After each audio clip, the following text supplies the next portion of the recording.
Welcome to One Chemistry. This is 365 Chemistry series.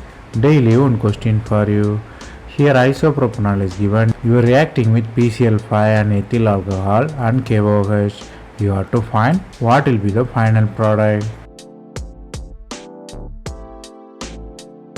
Here the reaction involves multiple steps, but it involves very deep facts. The first one is alcohol reacts with PCl5. PCl5 is the chlorinating agent. It will convert OH into Cl. In the next step, you are adding alcoholic KOH. It is basically dehydrohalogenating reagent. It removes HCl from the system. It forms alkene. So the reagent is a little bit confusing. You should know alcohol and KOH mean it is dehydrohalogenating reagent. It is like any other reaction. What is special here?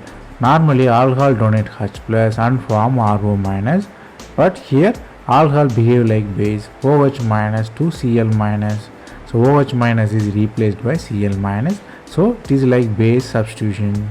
This is happened because of metal. Because metals can do magic in organic chemistry. It can invert the charges. That's all from this video. Thanks for watching.